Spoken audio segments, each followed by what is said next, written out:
அண்ணாமலை விலகுவது உண்மைதானா? பாஜகவினுடைய தலைவர் யார் அப்படின்ற கேள்வி அதிகமாக எழுப்பப்படுது. அடுத்த கட்ட தலைவர் யார்? இல்லை, அண்ணாமலை மீது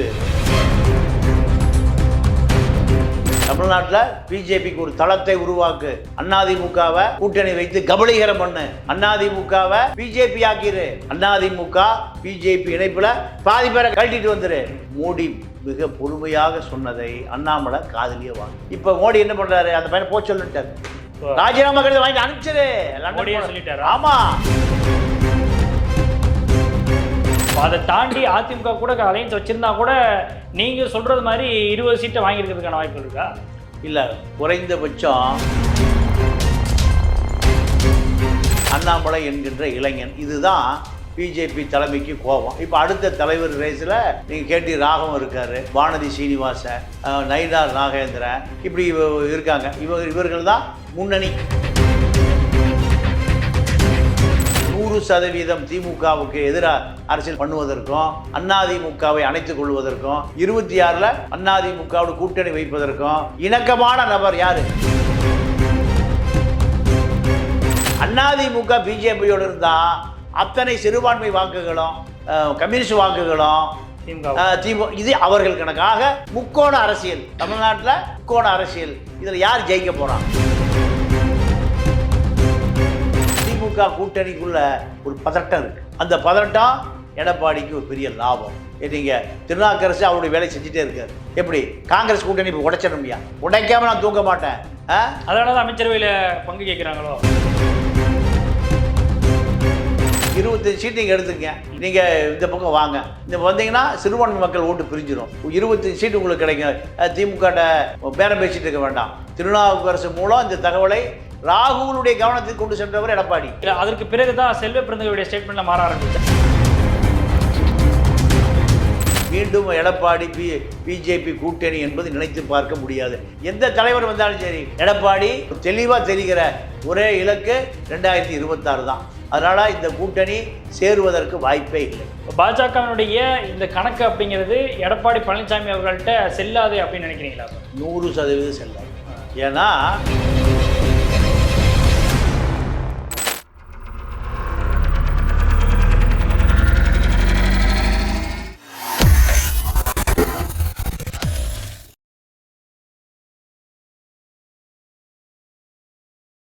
ஐத்தமிழ் நேயர்களுக்கு வணக்கம். இன்றைய நேர்காணலில் நம்முடைய இணைந்திருப்பவர் மூத்த பத்திரிகையாளர் திரு பாண்டியன் அவர்கள். அவரிடம் நடப்பு அரசியல் குறித்து விவாதிக்கலாம். வணக்கம் சார். வணக்கம். எப்படி இருக்கீங்க? நல்லா இருக்கு. அண்ணாமலை பதவியிலிருந்து விலகப் போகிறார் அப்படின்ற செய்தி இன்னைக்கு பெரிய அளவில் பூதாகரமாயிருக்கு. விலகப் போகிறார் அப்படிங்கிறத விட அவர் விலக்கி வைக்கப்படுகிறார் அப்படின்ற செய்தி தான் அதிகமாக பேசப்படுது. இன்னொரு பக்கம் நயினார் நாகேந்திரன், கேடி ராகவன் இந்த பாஜகவினுடைய மாநில தலைவர் பதவியினுடைய ரேஸில் இருக்கிறாங்க அப்படின்ற தகவல்லாம் ஒன்றுன்னா வெளியில் வந்துக்கிட்டு இருக்கு. இந்த நேரத்தில் அடுத்த கட்டமாக பாஜகவினுடைய தலைவர் யார் அப்படின்ற கேள்வி அதிகமாக எழுப்பப்படுது. முதற்கட்டமாக அண்ணாமலை விலகுவது உண்மைதானா? பாஜகவில் அடுத்த கட்ட தலைவர் யார்? இல்லை, அண்ணாமலை மீது பிஜேபியினுடைய டெல்லி தலைமை தேர்தல் அறிவிப்பு வந்தவுடன் கடுமையான கோபம் டெல்லி தலைமைக்கு அண்ணாமலை மீது. தேர்தல் முடிந்த பிறகு இந்த கோபம் இன்னும் அதிகமாகிவிட்டது. என்ன காரணம்னா, நீங்கள் 16 நாடாளுமன்ற உறுப்பினர்கள் தான் இப்போ மோடி அரசாங்கத்தை தூக்கி பிடித்திருக்கிறார்கள். சந்திரபாபு நாயுடு 240 பெரிய எண்ணிக்கை அல்ல, 16 11 தான் பெரிய எண்ணிக்கை இந்திய ஜனநாயகத்தில். இந்த 16 11 ஏன் தமிழகத்தில் பெற முடியவில்லை? இதுதான் அண்ணாமலை மீது உள்ள கோபம். நீங்கள் 26% திமுக, 10% காங்கிரஸ், 36% காங்கிரஸ் திமுக கூட்டணி. பிஜேபி அதிமுக 23 11 34, அது 36. 2% திமுக பிஜேபி அதிமுக கூட்டணி பலவீனம் அடைஞ்சிருக்கு. இந்த கூட்டணியில் பாமக 2.5%. இந்த கூட்டணியை வலுவாக்கி இருந்தால் தமிழ்நாட்டில் 20 நாடாளுமன்ற உறுப்பினர்களை டெல்லிக்கு கொடுத்துருக்க முடியும். அண்ணாமலையால் கூட்டணி முறிவுக்கு நீங்கள் அஸ்திவாரம் போட்ட ஆரம்ப காலத்திலிருந்தே அண்ணாமலை மீது பிஜேபி தலைமை கடும் கோபத்தில் இருந்தது. கடைசி முறை தேர்தலுக்கு முன்பு மோடி அவர்கள் சென்னையில் எடப்பாடிக்காக காத்திருந்தார். எடப்பாடி கூட்டணி முறிந்தது தான், ரொம்ப உறுதியா இருந்துச்சு. கூட்டணி இனிமேல் சேர முடியாது. என்னுடைய கூட்டணி சிறுபான்மை மக்கள் முஸ்லீம் கிறிஸ்தவர்களோடு தான், பிஜேபியில் கூட்டணி இல்லை. ஜெயலலிதாவை இந்துத்துவா தலைவர் இப்படி கடுமையாக விமர்சிக்கிறார். இது மோடியா லேடியா என்று சொன்ன எங்கள் தலைவி, தங்க தலைவியை இவர் இந்துத்துவா தலைவருங்கிறார். இப்படி பல புகார்கள் அண்ணாமலை மேலே. அப்போ அதிமுக தொண்டன் இந்த கூட்டணியை ஏற்றுக்கொள்ளவில்லை. இரண்டாவது, அதிமுகவுக்கு ஒரு பெரிய நெருக்கடியை கொடுக்கிறார். 3 வருடம் தான் ஆச்சு அரசியலுக்கு வந்து. யாரு? அண்ணாமலை. பிஜேபி அரசியலுக்கு வந்து 3 வருடம் ஆச்சு. நீங்கள் ஏறக்குறைய 72 ஆரம்பிக்கப்பட்ட கட்சி, அது ஒரு 50 வருஷமான கட்சி அதிமுகவுடைய தலைமைக்கு அண்ணாமலை கட்டளை எடுக்கிறார். சசிகலாவை சேர்த்துக்கோ, டிடிவி தினகரனை சேர்த்துக்கோ, குக்கரை சேர்த்துக்கோ, ஓபிஎஸ் சேர்த்துக்கோ. இப்படி அதிமுக தொண்டன் இதை ஏற்றுக்கொள்வான். நீங்க ஓபிஎஸ், நீங்க பிஜேபியினுடைய பி டீம், இப்படி பல விமர்சனம் இருந்தது. அந்த விமர்சனம் உண்மையாச்சு. எப்போ? தேர்தல் நேரத்தில் பிஜேபி கூட்டணியோடு அதிமுக எதிர்த்து ராமநாதபுரத்தில் பலாப்பழ சின்னத்தில் இருக்கிறார். இரட்டை சின்னத்தை எதிர்த்து. அப்ப எப்படி அதிமுக தொண்டை ஏத்துக்குவான்? நீங்க அண்ணாமலை ஹெலிகாப்டர்ல போறாரு எங்க? ராமநாதபுரம் தொகுதிக்கு பிரச்சாரம் பண்ணுவதற்கு. யாரை எதிர்த்து? அதிமுகவை எதிர்த்து. இதுதான் அரசியல். அப்போ இதை எப்படி அதிமுக தொண்டன் ஏற்றுக்கொள்ளுவான்? அதிமுகவுக்கு கட்டளை இடுவதற்கு அண்ணாமலை யார்? இதுதான் இப்போ இந்த கூட்டணி முறிவுக்கு. அப்போ டெல்லி தலைமை என்ன சொல்லுது? எனக்கு 20 சீட்டு வேணும், 2 டிஜிட்டல், 2 டிஜிட்டல் வேணும். 2 டிஜிட்டல். அப்போ அதிமுக தான் தமிழ்நாட்டில் ஒரு பெரிய vote bank. BJP vote bank இல்லை. அதிமுக திமுக தான் தமிழ்நாட்டில் ஓட் பேங்க். இல்லை, அதை பாஜகவே ரொம்ப ஆழமா நம்புது அப்படிங்கிறத இப்போ சமீபத்தில் ராமசீனிவாசன் கொடுத்த ஒரு நேர்காணல கூட சொல்றாரு. அதிமுக பாஜக வெற்றி பெறுவதற்கு அதிமுகவுடைய ஓட் பேங்க் இல்லாம ஜெயிக்க முடியாது. இதையே அண்ணாமலை சரியா கணிக்கல. இந்த கோபம் தான். நீங்க மோடி வந்து காந்தி கிராமத்தில் ஒரு நிகழ்ச்சிக்கு வர்றார் தேர்தலுக்கு முன்பு. நான் சொல்றது, வந்தவர் அண்ணாமலைய தன்னுடைய காரில் ஏற்றிட்டு போறார். அன்னைக்கு பனி மேகமூட்டம், ஹெலிகாப்டர் போக முடியல. எங்க காந்தி கிராமத்திலிருந்து ஏர்போர்ட்டுக்கு காரில் ஏற்றிட்டு போறாரு. நீங்க பிரதமர் செக்யூரிட்டி முன்னாடி உட்கார்ந்துருக்காரு, பிரதமர் அண்ணாமலையும். ஏறக்குறைய ஒரு அரை மணி நேரம் பயணம். காந்தி கிராமம், அந்த காந்தி ஆசிரமத்திலிருந்து, கதர் கிராம ஆசிரமத்திலிருந்து 25 நிமிடம் அந்த கார் பயணத்தில் அண்ணாமலைக்கு என்ன பண்றாரு? அறிவுரை சொல்றாரு. நீ வளர வேண்டிய இளைஞன், நானும் உன்னை போலதான் இருந்தேன், பல விமர்சனங்கள், பல பிரச்சனை. பிஜேபி எப்படியாவது வளர்த்துடு. தமிழ்நாட்டில் பிஜேபிக்கு ஒரு தளத்தை உருவாக்கு. அதிமுகவை கூட்டணி வைத்து கபலீகரம் பண்ணு. அதிமுகவை பிஜேபி ஆக்கிரு. அதிமுகவுக்கு ஒரு நல்ல தலைவர் இல்லை, ஜெயலலிதா இல்லை. அப்போ உனக்கு அருமையான வாய்ப்பு. அதிமுக பிஜேபி இணைப்புல பாதி பேரை கழட்டிட்டு வந்துரு. இப்படி பல யோசனைகளை சொல்றாரு. இதையெல்லாம் மோடி மிக பொறுமையாக சொன்னதை அண்ணாமலை காதலியே வாங்கு. இதுதான் கூட்டணி உடைந்தது. இப்ப மோடி என்ன பண்றாரு? அந்த பையனை போய் சொல்லிட்டார், ராஜினாமா கடிதம் வாங்கி அனுப்பிச்சிரு. ஆமா, நீங்க அண்ணாமலையுடைய ராஜினாமா கடிதம் தேர்தல் ரிசல்ட் வந்தோடனே கொடுத்தாச்சு, வாங்கி வச்சுக்கிட்டாங்க. நான் படிக்க போறேன், இங்கிருந்து கிளம்புறேன், அரசியல் கிளம்புறேங்கிறாரு. இப்போ நீ எப்ப வேணா கிளம்பு, தேதி குறிப்பிடாமல் ராஜினாமா கடிதம் யார் நட்டா வாங்கி வச்சிருக்காரு. நட்டா முன்னாள் பிஜேபியினுடைய தேசிய தலைவர்.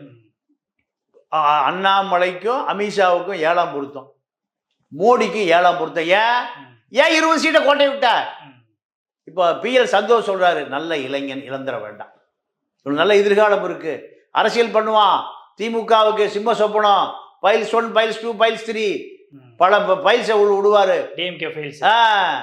அதனால இழந்து விட வேண்டாம்னு நீங்கள் பிஎல் சந்தோஷ் அண்ணாமலைக்கு கடுமையான ரெக்கமெண்டேஷன் பண்ணுறாரு. இருந்தாலும் மோடிக்கு அமித்ஷாவுக்கும் இப்போ இந்த இளைஞன் சரியாக அரசியல் பண்ணியிருந்தா நம்ம போய் நாயுடு கிட்ட சந்திரபாபு நாயுடு கிட்ட கெஞ்சிட்டு இருக்க வேண்டிய அவசியம். அதை தடுத்தவன் இந்த இளைஞன். யார்? மோடி அமித்ஷா சொல்றாங்க. ஒரே வாய்ஸ்ல சொல்றாங்க ரெண்டு பேருமே. அப்போ இல்லை, இப்போ தமிழ்நாட்டினுடைய பாஜகவின் பலம் என்ன அப்படிங்கிறது அவங்க ஏற்கனவே அவங்களுக்கு தெரிஞ்ச ஒரு விஷயம் தானே. இப்போ இதெல்லாம் தெரிஞ்சு தானே தேர்தலில் போட்டிக்கிட்டாங்க. அந்த கூட்டணி அமைச்ச விவகாரம் எல்லாமே நடந்தது அப்படி தானே. இப்போ அதை தாண்டி அதிமுக கூட அலையன்ஸ் வச்சிருந்தா கூட நீங்க சொல்றது மாதிரி 20 சீட்டை வாங்கியிருக்கிறதுக்கான வாய்ப்பு இருக்கா? இல்லை, குறைந்தபட்சம் ஒரு 10 சீட்டு அது கிடைச்சிடும். நீங்கள் இப்போ பிஜேபி அதிமுக தனியாக வாங்கின சீட்டை நீங்கள் கணக்கு போட்டு பாருங்கள். குறைந்தது ஒரு 19 சீட் தனியாக நின்னாங்க பிஜேபி. இதில் குறைந்தது திமுகவுக்கு பெரிய ஃபைட் கொடுத்துருக்க முடியும். விருதுநகர் எவ்வளோ சீட்டு? 4000 ஓட்டு. பிஜேபி அதிமுக சேர்ந்துருந்தா அப்போ கண்டிப்பாக ஒரு 2 டிஜிட்டல் சீட்டை கண்டிப்பாக நீங்கள் பார்டர் ஓட்டில் தான் திமுக ஜெயிக்குது. மிகப்பெரிய வெற்றியெல்லாம் இல்லை. போன தேர்தலில் 58%. இப்போ நீங்கள் 36க்கு வந்துருச்சு. 20% எங்கே போச்சுன்னே தெரியல. அப்போ இதை சரியாக அரசியல் பண்ணியிருந்தா வெற்றி பெற்றிருக்கலாம். நீங்கள் என்ன சொல்றது, தமிழிசை கொடுத்த பணத்தை பூரா செலவே பண்ணல. ஒரு புகார் வந்ததா, கட்சிக்காரனுக்குள்ளேயே புகார். டெல்லியிலேருந்து கொடுத்த நோட்டுகளை பெட்டிகளை அவன் அடிச்சுட்டு போயிட்டான். தேர்தலுக்கு செலவு பண்ணல, புகார் வந்ததா. அப்போ இதையெல்லாம் ஒருங்கிணைத்திருந்தால் கண்டிப்பாக ஒரு 10 சீட்டு குறைந்தபட்சம் திமுகவை பலவீனப்படுத்தியிருக்கலாம். பிஜேபி பலமாக மாறி இருக்கும். இதையெல்லாம் தவற விட்டது யாரு? இந்த அண்ணாமலை என்கின்ற இளைஞன். இதுதான் பிஜேபி தலைமைக்கு கோபம். இப்போ அடுத்த தலைவர் ரேஸில் நீங்கள் கேடி ராகவன் இருக்கார், வானதி சீனிவாசன், நயினார் நாகேந்திரன், இப்படி இருக்காங்க. இவர்கள் தான் முன்னணி. ராம சீனிவாச அரசியல்லாம் எடுபடாது. வானதி சீனிவாசன் எடுபடாது. இதில் நயினார் நாகேந்திரன் ஒருவர் தான் தகுதியானவர். கேடி ராகவன் அதிர்ந்து கூட பேச மாட்டார். இங்கே அப்படி இல்லை. அண்ணாமலையுடைய அதிரடி பாலிடிக்ஸுக்கு இணையான ஒரு பாலிடிக்ஸை நயினார் நாகேந்திரன் கொடுப்பார். அவர் முன்னாடி அதிமுக அமைச்சர் முன்னாள். அப்போ அதிமுகவை இணைத்துக் கொள்வதற்கு அவரால் முடியும். அதிமுகவில் ஒரு பெரிய லாபி வச்சிருக்காரு. நடந்ததா இருக்கட்டும், இனிமேல் எங்களோட கூட்டணி வச்சுக்கோங்க. வர சட்டமன்ற தேர்தலில் எடப்பாடி தான் முதலமைச்சர், எங்களுக்கு ஒரு 25 சீட்டு கொடுங்க, நாங்கள் சட்டசபைக்குள்ள இப்போ 4லேருந்து ஒரு 20 பேர் உள்ளே வர போகிறோம், உங்களுக்கு ஆதரவாக இருப்போம். இப்படி லாபம் யார் பண்ண முடியும்? ஏன்னா அவர் முன்னாள் சக அமைச்சர்களோடு இருந்தது தான். யார் கூட?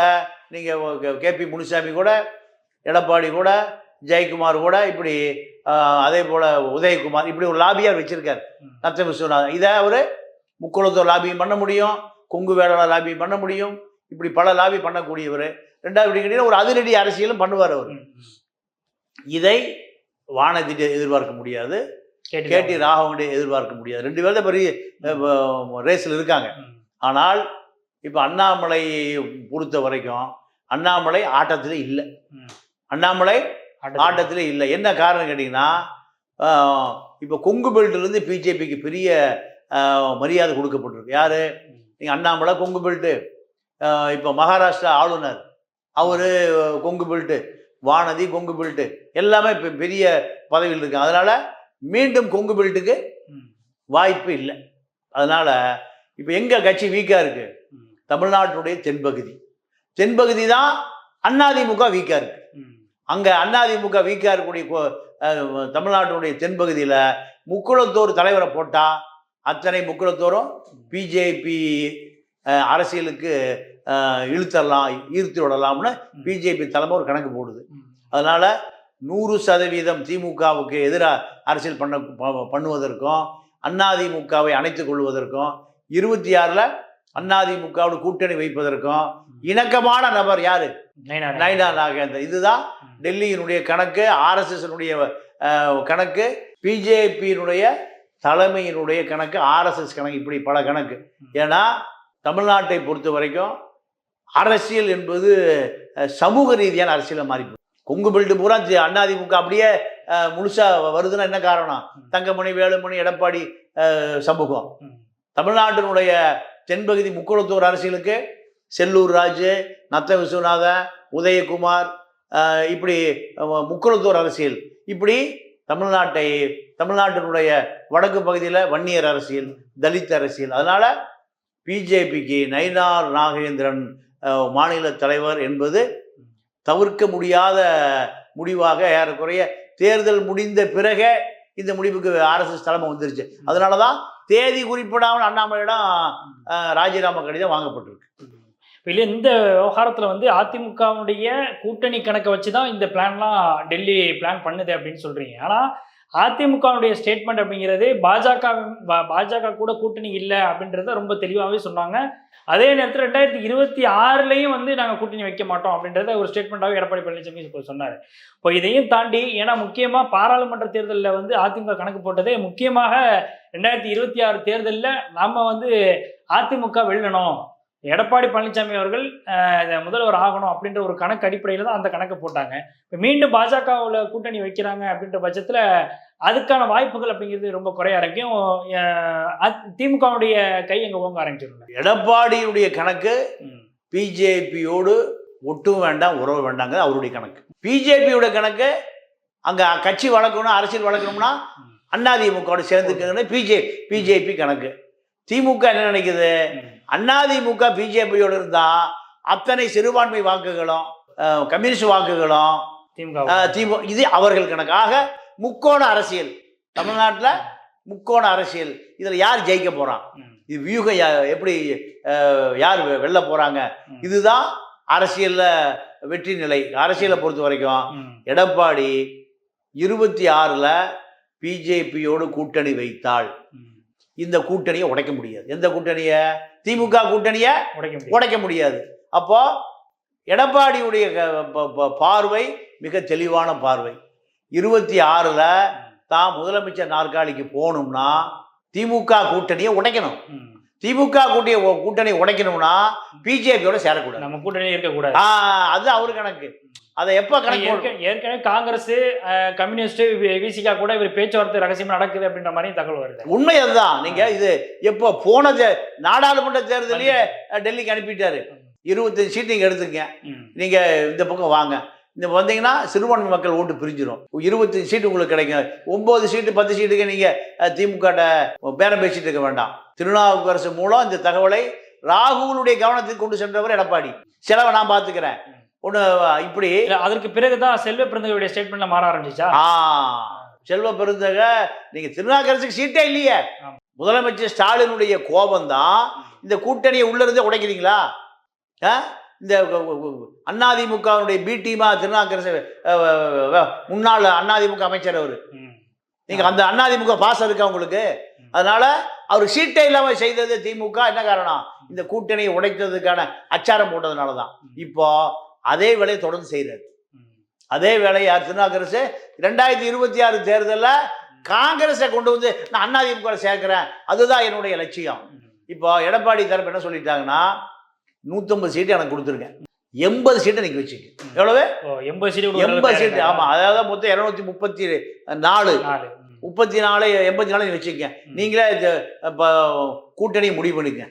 கம்யூனிஸ்ட், சிறுத்தை, வேல்முருகன், வைகோ எல்லாம் நீங்களே கூட்டணி தலைவராக இருந்துங்க. எங்களுக்கு 150 மட்டும் கொடுத்துருங்க. இப்படி வேற திமுக கொடுக்குமா? அப்படி திமுக கொடுக்காது. இந்த சலசலப்பெல்லாம் திமுகவில் தெரிந்த பிறகுதான் உதயநிதி 234 தேர்தல் பொறுப்பாளர்கள் மீட்டிங்ல தனிச்சு நிற்க தயாரா இருங்க. யாரும் நம்ப முடியாது, எப்ப காலம் வாருவாங்கன்னு தெரியாது. அதனால நம்ம தனித்து நிற்பதற்கும் தயாரா இருக்கணும்னு அந்த கூட்டத்தை சொல்லி அனுப்பியிருக்காரு. அப்ப இங்கே ஒரு பக்கம் புகையுது. காங்கிரஸ் கூட்டணி என்ன சொல்றாங்க?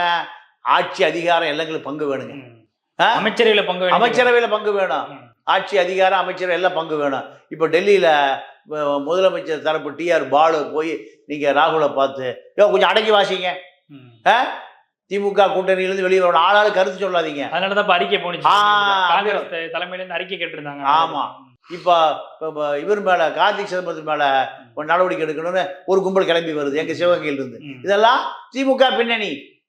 இவர் நம்ம பழைய எதிர்கட்சி தலைவராக இருந்தார்ல ராமசாமி, அவர் கிளம்பி வர்றாரு. யார் மேலே? கார்த்திக் சிதம்பரத்து மேலே புகார் கொடுக்குறாரு. அப்போ இதெல்லாமே இப்போ நீங்கள் ஒரு காங்கிரஸுக்குள்ளேயே ஒரு புகைச்சல், சிறுத்தைக்குள்ளேயே ஒரு புகைச்சல், கம்யூனிஸ்டில் ஒரு புகைச்சல். வேல்முருக விக்கிரவாண்டி இடைத்தேர்தலில் இல்லை, அவர் அமெரிக்கா போயிட்டார். வட அமெரிக்க தமிழ்ச்சங்க கூட்டத்துக்கு அவர் போயிட்டார். எனக்கு விருப்பம் இல்லைங்க, நான் ஒரு சீட்டு கேட்குறேன். எங்க திமுகவில் ஒரு எம்பி சீட் கேட்குறாரு, கொடுக்க மறுக்குது. ஆனால் அதிமுக கொடுக்க தயாராக இருக்கு. எடப்பாடி என்ன சொல்லிட்டாரு? எங்கள் பக்கம் வந்துடுறியா, உனக்கு ஒரு சீட்டு தர்றேன். நாடாளுமன்றத்துக்கு ஒரு சீட்டு, சிறுத்தைக்கு 3 சீட்டு. திமுக கொடுக்க மறுக்கிற 3 சீட்டை அதிமுக கொடுக்குது. இப்படி கூட்டணிக்குள்ள குழப்பத்தை உருவாக்கி எடப்பாடி இப்போ குழம்புன குட்டையில மீன் பிடிக்க தயாரா இருக்காரு. இப்படி மீன் பிடிக்க தயாரா இருக்கும்போது எப்படி பிஜேபியோட சேருவாரு? அதெல்லாம் வாய்ப்பு இல்லை. அண்ணாமலை குழப்பிய சாக்குல ஒரு நன்மை நடந்திருக்கு. அதனால மீண்டும் எடப்பாடி பிஜேபி கூட்டணி என்பது நினைத்து பார்க்க முடியாது. நயினார் நாகேந்திரன் வந்தாலும் சரி, எந்த தலைவர் வந்தாலும் சரி, எடப்பாடி தெளிவா தெரிகிற ஒரே இலக்கு 2026 தான். அதனால இந்த கூட்டணி சேருவதற்கு வாய்ப்பே இல்லை. இதற்கு இந்த கோணத்திலையும் நம்ம பார்க்கணும். ஏன்னா நம்ம முன்னாடி கேட்ட கேள்வி போல இது இந்த ஆஸ்பெக்ட்லையும் நம்ம பார்க்க வேண்டிய தேவை இருக்கு. ஏன்னா எடப்பாடி பழனிசாமியினுடைய குற்றச்சாட்டு முக்கியமா இருந்தது அண்ணாமலை மேலதான். அண்ணாமலையை வந்து இது மாதிரி எனக்கு தலைவர்கள் தவறா பேசுறாரு, எங்களுடைய அதிமுக தலைவர்கள் தொடர்ந்து அவர் வந்து தவறா பேசிக்கிட்டு இருக்காரு அப்படின்ற ஒரு குற்றச்சாட்டு தான் பிரதானமா வச்சாங்க. அப்போ அந்த தலைவர் மாறுற பட்சத்துல எடப்பாடி பழனிசாமியினுடைய மனசு மாறுறதுக்கு வாய்ப்பு இருக்குல்ல, அந்த குணத்துல இப்ப நம்ம பார்க்கலாம்ல. இல்ல, மனசு மாறினால் அவர் முதலமைச்சர் நாற்காலி பக்கம் நகரவே முடியாது. திமுக கூட்டணி அப்படியே வலுவா தான் இருக்கும். திமுக கூட்டணி உடைச்சாதான் இவருக்கு எதிர்காலம். இவர் பிஜேபியோடு மீண்டும் போறாருன்னா சிறுபான்மை மக்கள் நம்ப மாட்டாங்க. சிறுபான்மை மக்கள் நம்பவே மாட்டாங்க. இப்போ சிறுபான்மை மக்களுடைய நம்பிக்கையை பெறுவதற்காக திண்டுக்கல்ல எஸ்டி பேபி சீட்டு கொடுத்தாரு. கொடுத்து எப்படியும் ஜெயிக்க வைங்க. யார்? நத்த விஸ்வநாதன் கிட்டையும் திண்டுக்கல் சீனிவாசன் கிட்டையும் ஜெயிக்க வச்சு கூட்டுவாங்க. 2 பேரும் சொல்லிட்டு வந்தாங்க. அப்போ இவருடைய டார்கெட்டை சிறுபான்மை மக்களுடைய நம்பிக்கையை பெறணும். இதுதான். அப்போ பிஜேபி எதிர்க்கணும். நீங்க எடப்பாடி என்ன சொல்றாருன்னா, திமுக ஓட்டு என்றதுக்கு பொட்டியை திறந்தால 17 என்ன ஆரம்பிக்கிறாங்க. எவ்வளவுலேருந்து? 14 முஸ்லீம், கிறிஸ்துவர்கள் 3. எவ்வளவு? அப்படியே மொத்தமா எங்க விழுந்துருது? திமுக போட்டியில் விழுந்துருது. எனக்கு 1 என்ன ஆரம்பிக்கிறான். எங்க 1 எங்க என்ன ஆரம்பிக்கிறது? எப்போ? 17 என்ன ஆரம்பிக்கிறது எப்போ? அதனால பிஜேபியே வேண்டாம். நான் முதலமைச்சர் நாற்காலிக்கு போனோம், இரட்டை இலை ஆட்சிக்கு போகணும்னா பிஜேபி எதிர் மனநிலை தான். மோடியா லேடியா? ஜெயலலிதா சொன்ன அரசியல் தான் தமிழ்நாட்டில் இனி எடுபடும். திமுக கூட்டணி வலுவாக இருப்பதற்கு காரணம் பிஜேபி தான் காரணம். பிஜேபி எதிர்ப்பு தான். திமுக கொள்கையும் இல்லை, கோட்பாடும் இல்லை, ஒன்றும் இல்லை. எது ஒரே கொள்கை? எது? பிஜேபி எதிர்ப்பு. பிஜேபி எதிர்க்கிறத உதயநிதி சொன்னான்னா இந்திய அளவில் பெரிய அரசியலாக மாறுது. ஆக மொத்தம் பிஜேபி எதிர்ப்பாளர்கள் பூரா திமுக கூட்டணியில் மொத்தமாக இருக்காங்க. இதுதான் அவர்களுக்கு வாக்கு வங்கியாக மாறுது. இதை உடைச்சா தான் 26 திமுகவை நீங்கள் ஆட்சியிலிருந்து இறக்க முடியும். அதற்கு என்ன வழி? ஒரே வழி, பிஜேபியோடு சேரக்கூடாது. பிஜேபியோடு இவங்க சேரக்கூடாது, அவங்க பிஜேபி எதிர்க்கணும். 2 ஒரே அரசியல் தான். திமுக அதே அரசியல் தான், அதிமுக ஒரே அரசியல் தான். காரணம்னு கேட்டிங்கன்னா, தமிழ்நாடு என்பது திராவிட இயக்க அரசியல். இதை மிக லேட்டாக உணர்ந்து கொண்ட எடப்பாடி இப்போ அண்ணாமலையை காரணம் வச்சு, அண்ணாமலையை எதிராக வைத்து கூட்டணி உடைந்தது ஒரு மிகப்பெரிய ராஜதந்திரம். அதனால எந்த காலத்திலையும் பிஜேபி கூட்டணி வெளியேறி திமுக கூட்டணி உடைப்பதில் இப்போ முழு கவனம் செலுத்துறாரு எடப்பாடி. எல்லா மாவட்ட தலைநகரங்களில் பூரா கூட்டம் நடத்துறாரு. கூட்டம் நடத்தி கூட்டணியை நான் பார்த்துக்கிறேன், ஓட்டை நீங்க பார்த்துக்க. சசிகலா, ஓபிஎஸ், தினகரன் வெகு தூரத்துக்கு போயிட்டாங்க. அதனால் அதை பற்றி நீ கவலைப்படாத. எடப்பாடி எல்லா மாவட்ட தலைவர்களும், மாவட்ட செயலாளர்கள் பூரா ஓபிஎஸ்ஸை சேர்க்கணும், சசிகலாவை சேர்க்கணும், குக்கரை சேர்க்கணுங்கிறவங்களை பூராம நீங்கள் அவர்களை ஓரம் கட்டுவதற்கான முயற்சி தான் மாவட்ட தலைநகரில் நடக்கிற கட்சி கூட்டம், ஊழியர் கூட்டம். ஊழியர்கள் என்ன பண்ணுறாரு? அவர்களை எதிர்த்து யார் பேசுவாங்களோ அவர்களை பூரா முன்னாடி பேச வைக்கிறார். அது நடக்கிற கூட்டத்தில் சசிகலா எதிர்ப்பு, ஓபிஎஸ் எதிர்ப்பு, தினகரன் எதிர்ப்பு, யாரை பதிவு செய்வாங்களோ அவர்களை முதல்ல பேச சொல்றாரு. உதாரணத்துக்கு ஈரோட்டுக்கு போனவர் செங்கோட்டையனை எதிர்த்து பேச சொல்றாரு. ஏன் சசிகலா வேண்டாம், கட்சிக்கு துரோகம் பண்ணிட்டாங்க, ஓபிஎஸ் வேண்டாம், கட்சி அலுவலகத்தை உடைச்சு தரமட்டமாக்கிட்டாரு, கடப்பாறை வச்சு உடைச்சாரு, அது நம்ம கோயில், இப்படி யார் பேசுறாங்களோ அவங்கள பேச சொல்றாரு. இந்த 6 அமைச்சர்கள் சமாதான உடன்படிக்கை தூது வந்தாங்கல்ல, அவர்கள் தொகுதியிலே போய் அவர்களை விமர்சனம் வைக்கிறாரு. அப்போ இதுதான் அவருடைய கருத்து. இதற்கு இடையில வந்து சசிகலாவும் ஒரு பக்கம் அதிமுக தொண்டர்கள் ஒருங்கிணைக்கிறோம் அப்படின்னு சொல்லி பிரச்சாரத்துல பயணம்லாம் போனாங்களே, அதெல்லாம் எப்படி? அது அந்த பயணம் தென்காசியில ஆரம்பிச்சு தென்காசியிலே முடிஞ்சு போச்சு. அதுக்கப்புறம் போகலையே. நீங்க அந்த அம்மா என்ன எதிர்பார்த்துன்னா, தென்காசியில முன்னாள் அமைச்சர் நம்மளை வந்து பார்ப்பாங்க, சட்டமன்ற உறுப்பினர் வந்து பார்ப்பாங்க, கவுன்சிலர் வருவான், கட்சிக்காரர் வருவான், ஒரு ஆளும் அல்ல. சசிகலாவே வேடிக்கை பார்க்கறதுக்கு இந்த சினிமா நடிகை தமன்னாவை வேடிக்கை பார்க்குற போது வந்த கூட்டம் மாதிரி வந்தது, அப்புறம் கிளம்பி போயிடுச்சு. அதனால அந்த அம்மானால நீங்க தென்காசியிலிருந்து விருதுநருக்கே வர முடியலையே, அப்புறம் எங்க சென்னை கோட்டைக்கு வரப்போகுது. அதனால எடப்பாடிக்கு டபுள் சந்தோஷம். சசிகலாவுடைய அந்த பெரிய மக்கள் சந்திப்பு நிகழ்ச்சி எங்க ஆரம்பிச்சு அங்கேயே முடிஞ்சு போச்சு. அப்போ அவரை எடப்பாடி என்ன பண்றாரு, எல்லா மாவட்ட தலைநகரங்கள்லையும் கட்சி தேர்தல் பணிக்குழு கூட்டம் அவரே போய் கலந்துக்கிறார், ஒவ்வொரு மாவட்டத்துக்கும். அப்போ இது நீங்க இப்படி எந்த பொதுச் செயலாளரும் மாவட்ட கூட்டத்தில் போய் கலந்துக்கவே மாட்டாங்க. எடப்பாடி என்ன பண்ணாரு, யாரையும் நம்பாம சசிகலா, ஓபிஎஸ், குக்கர் மூணையும் எதிர்த்து பேசக்கூடியவர்களை ஆதரிப்பதற்காக அவரே போய் கலந்துக்கிறாரு. நேரடியாக அவரே தொடர்புல இருக்காரு. இது 3 பேர் இப்போ அப்செட். 3 பேரை ஆதரித்து 6 பேர் அப்செட். தங்கமணி, வேலுமணி, நத்தம், அன்பழக, செங்கோட்டையன், சிவி சண்முகம், 6 பேருக்கு ஒரு செக்கு. நான் தான் முடிவு பண்ணுவேன், கொள்கை முடிவு நான் தான், உங்களுக்கு அந்த முடிவுல ரைட்ஸ் கிடையாது. அப்போ எடப்பாடியை பொறுத்த வரைக்கும் 2026 தேர்தலுக்கு இப்பவே தயாராகிட்டார். பாஜகவினுடைய இந்த கணக்கு அப்படிங்கிறது எடப்பாடி பழனிசாமி அவர்கள்ட்ட செல்லாது அப்படின்னு நினைக்கிறீங்களா? 100% செல்லாது. ஏன்னா நீங்க நாடாளுமன்ற தேர்தல் நேரத்துல அதாவது எடப்பாடி எப்படியாவது பிஜேபி கூட்டணியில் இணைச்சிடணும்னு கடுமையாக முயற்சி பண்ணுறாங்க. அப்படி முயற்சி செய்கிற பொழுது பிரதமர் வந்து சென்னையில் காத்துட்டு இருக்கிறார் எடப்பாடிக்காக. எடப்பாடி அதை தவிர்க்கிறார். சூர்யா சொன்னாரா? ஏன்னா அண்ணாமலை கூட நெருக்கமாக இருந்தவர், அண்ணாமலையுடைய நிழல், அதாவது நகம் சதயமாக இருந்ததுன்னு சொல்கிறாரு. இந்த கூட்டணி எப்படியாவது உறுதி பண்ணிடணும், அண்ணாமலையை தவிர்த்துட்டு. அமித்ஷாவும் மோடியும் ஜன்னல் திறந்துருக்கு, கதவு திறந்துருக்கு, பிஜேபியிலிருந்து எல்லாம் திறந்துருக்கு, கதவை உடைச்ச ஜன்னலை உடைச்ச உள்ள வாயா. எடப்பாடி அந்த பக்கமே திரும்பி பார்க்கல. திரும்பி பார்க்காதனால தான் 23% வாக்க அவரால் தக்க வைக்க முடிஞ்சது. அது பழைய வாக்கு, அது வாக்கு வங்கி அப்படியே இருக்கு. இதுல குறிப்பா பார்க்கணும் அப்படின்னா பாஜகவுடைய எதிர்ப்பு வாக்குகள் அப்படின்றதும் திமுகவுடைய அதிருப்தியில் இருக்கக்கூடிய வாக்குகளும் இங்க சேர்ந்து வந்திருக்கு அப்படின்றதையும் ஒரு பக்கம் அந்த கோணத்துல இதை பார்க்கலாமா அப்படிங்க? இல்லை, எடப்பாடியை பொறுத்த வரைக்கும் எடப்பாடி இந்த நாடாளுமன்ற தேர்தலில் பலவீனமாக பார்க்கப்பட்டாலும், சில இடங்கள்ல நாம் தமிழரை விட நீங்க வாக்கு வங்கி சரிந்தாலும் சட்டமன்ற தேர்தலில் அது நடக்காது. இது நீங்க காங்கிரஸ், பிஜேபி யாருக்கு வாக்கு, யார் அதிகாரத்துக்கு போவது என்பதை மக்கள் முடிவு பண்றான். ஆனா சட்டமன்ற தேர்தலில் மோடியும் காங்கிரஸும் இங்க ரோலே இல்லை. இங்க ரோல் யாரு?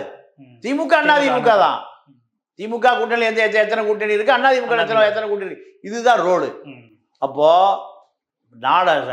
நாடாளுமன்ற தேர்தல் வியூகம் வேறு, சட்டமன்ற தேர்தல் வியூகம் வேறு. அதனால எடப்பாடி அதை நோக்கி 2 வருஷ காலம் இருக்கு. 2 வருஷ காலம் திமுக பதறி போயிருக்கு. திமுக பதறி போகுது, எடப்பாடி வந்து பதறல. அப்ப இதுல இருந்து தெரியுதா உங்களுக்கு யார் பதறுகிறா, யாரு ரிலாக்ஸா இருக்காங்கன்னா? அப்போ இல்லை, எடப்பாடிக்கு கூட்டணி கட்சிகளிலிருந்து சிக்னல் கிடைக்குது. கூட்டணி கட்சியிலிருந்து சமிக்கைகள் வந்து கொண்டே இருக்கு. கவலைப்படாதீங்க, கடைசி நேரத்தில் நாங்க எங்க வரணுமோ அங்க வந்துருவோம். இந்த சமிக்கையினாலதான் எடப்பாடி இப்படி இருக்காரு, ரிலாக்ஸா இருக்காரு. மறைமுகமான சாஃப்ட் கார்னர் வைக்கப்படுது. அதுதான். ஆனா திமுக கூட்டணிக்குள்ள ஒரு பதட்டம் இருக்கு. அந்த பதட்டம் எடப்பாடிக்கு ஒரு பெரிய லாபம். நீங்க திருநாக்கரசு அவருடைய வேலை செஞ்சுட்டே இருக்காரு. எப்படி காங்கிரஸ் கூட்டணி உடைச்சிடணும்யா, உடைக்காம நான் தூங்க மாட்டேன். அதனாலதான் அமைச்சரவையில பங்கு கேட்கிறாங்களோ? அதான் காரணம், வேற என்ன? நீங்க கார்த்திக் சிதம்பரம் சொல்கிறாரு, டெல்லியிலேருந்து செல்வ பெருந்தகை சொல்கிறாரு, சொன்னதை திருநாக்கரசு ஆமோதிக்கிறாரு. அப்போ ஒரு கூட்டணி குழப்பம் நடந்துட்டு தானே இருக்கு. திமுக அதில் நீங்கள் எத்தனை முறை நீங்கள் வாய் அடைப்பீங்க? கிராமத்தில் தான் சொல்லுவான், உளவாய மூடிடலாம், ஊர்வாய மூடவே முடியாது. அதனால் காங்கிரஸில் கூட்டணி குழப்பம் இருந்துகிட்டே இருக்கு. எத்தனை முறை நீங்கள் கூட்டணி குழப்பத்தை தீர்த்தாலும் திரும்பிட்டு அதே குழப்பம் வரும். அதனால் எடப்பாடி தரப்பு, முதலமைச்சர் ஸ்டாலின் தரப்பு, இரண்டு தரப்புமே 26 நோக்கி நகர ஆரம்பிச்சிருச்சு. நிச்சயமா சார், பல்வேறு கேள்விகளுக்கு ரொம்பவே தெளிவாக பதில் சொன்னீங்க. எங்களுடைய அரங்கிற்கு வந்து நேர்காணல் அளித்ததற்கு மிக்க நன்றி. நன்றி, வணக்கம்.